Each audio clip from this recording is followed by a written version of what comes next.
En este video vamos a hablar rápidamente de la tabla periódica.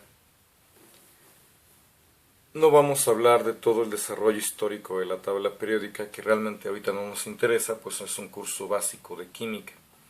En este sentido vamos a quitar esta parte que correspondería a los lantánidos y los actínidos, que debería ser incluida justamente en esta zona de la tabla periódica, en vista de que son materiales radiactivos y que realmente no nos interesarían a nivel de un curso de química básica. La tabla periódica es un arreglo, es un compendio de información experimental que muchos científicos tardaron muchos años en poder recopilar. Hay todo un desarrollo a nivel de la tabla periódica, pero lo que nos debe interesar es que hay un símbolo que corresponde a cada uno de los elementos químicos.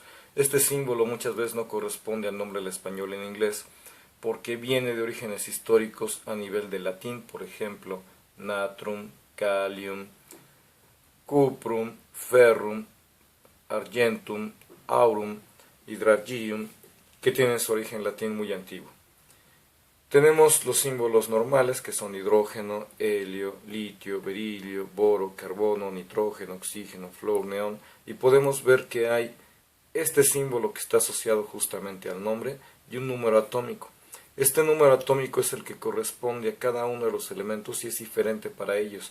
Es el número que realmente corresponde al número de protones y que es distintivo para cada uno de ellos. Por ejemplo, hidrógeno 1, helio 2, litio 3, berilio 4, boro 5, carbono 6, nitrógeno 7, oxígeno 8, flúor 9. Cada uno de los elementos químicos tiene un número atómico diferente. Sabemos ahora que corresponde al número de protones, pero en la antigüedad esto no se sabía. Simplemente era un compendio de información experimental que trataron de acomodar en una tabla periódica. Tenemos el dato de electronegatividad, que es una buena idea en la actualidad, cualitativamente hablando de qué es lo que va a pasar con los enlaces, que después lo veremos, y tenemos la masa atómica de cada uno de los elementos químicos, que posteriormente nos va a servir para hacer cálculos matemáticos en cada una de las reacciones químicas que veamos. En todo caso, a nivel de la tabla periódica nos va a interesar que está dividida en grupos. Tenemos el grupo 1A, 2A, 3B, 4B, 5B, 6B, los 8, si es 1B, 2B, 3A, 4A, 5A, 6A, 7A. De tal manera que podemos ver columnas y podemos ver renglones. Esto nos interesa porque la tabla periódica, como su nombre lo dice, tiene información que se repite en cada periodo, es decir, iniciamos por ejemplo aquí con el litio en el segundo periodo. El litio es un metal muy activo. Acabamos el segundo periodo y se repite otra vez y el sodio otra vez vuelve a ser un metal activo.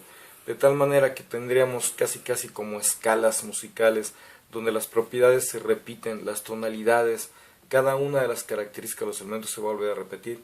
Así que el litio es muy activo como metal, el flúor es muy activo como no metal, el sodio es muy activo como metal, el cloro es muy activo como no metal, y las propiedades se repiten una y otra vez a lo largo de la tabla periódica. En este sentido y a nivel de un curso básico, lo que nos debe de interesar es que la tabla periódica nos da muy rápidamente la información de qué tipo de elemento químico tenemos. En este caso tenemos una versión reducida de la tabla periódica donde tenemos los gases nobles que no les gustan reaccionar y por eso los solemos usar para focos, porque obviamente de esa manera el foco no se va a quemar. No metales, que en este caso es este grupo azul que empieza en el boro, luego el flúor hasta el astato y finalmente todos los demás que serían no metales.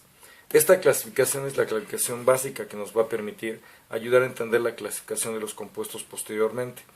Fíjense que aquí estoy evitando nombrar lo que muchos llaman metaloides, porque a la mera hora eso no nos sirve para nomenclatura química. Para poder nombrar cada uno de los compuestos, básicamente tenemos que entender la diferencia entre gases nobles, no metales y metales. Como la tabla periódica a la mera hora es una compilación de información experimental, lo interesante es que cuando vemos la tabla periódica, de inmediato nos dice qué tipo de elemento tenemos. Por ejemplo, todo este grupo 1A es la familia de alcalinos, son metales muy activos, forman cristales iónicos bastante fuertes, usualmente transparentes, y son metales extremadamente activos. Y de hecho sus hidróxidos son los que usamos y nos podríamos quemar con ellos. Tenemos todo el grupo de los metales alcalino-térreos, porque estos compuestos forman compuestos tipo terroso, sin embargo siguen siendo alcalinos y suelen ser muy activos. Tenemos toda la familia del platino, rutenio, rodo, paladio, iridio, platino, que en algún momento dado se van a estar usando como catalizadores por sus propiedades cristalinas.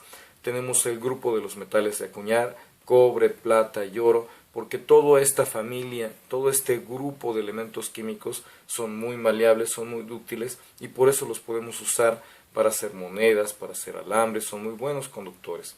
Tenemos las tierras raras, tenemos los térreos, el grupo del carbono, los pectógenos por el tipo de compuestos que forman conclores, los calcógenos y los halógenos, que son elementos extremadamente activos y por lo tanto se van a querer juntar con estos elementos que son activos, pero como metales. Entonces no metales activos se juntan con metales activos.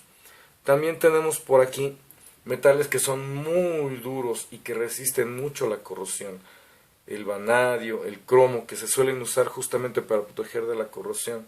Estos metales que están aquí, neobio, molibdeno, tecnecio, tantalo, wolfranio, que son metales muy duros que se pueden usar para hacer herramientas técnicas. Y finalmente los gases nobles.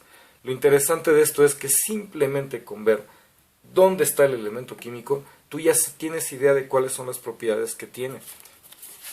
Podemos ver adicionalmente que tenemos metales activos en general, metales de transición que tienen duros altos puntos de fusión, metales de transición que son blandos y que tienen bajos puntos de fusión, metales de post-transición y finalmente todo lo que serían los metaloides y los no metales que son muy activos y que nunca les gusta trabajar de manera positiva, como en el caso del flúor, el cloro, el oxígeno, perdón.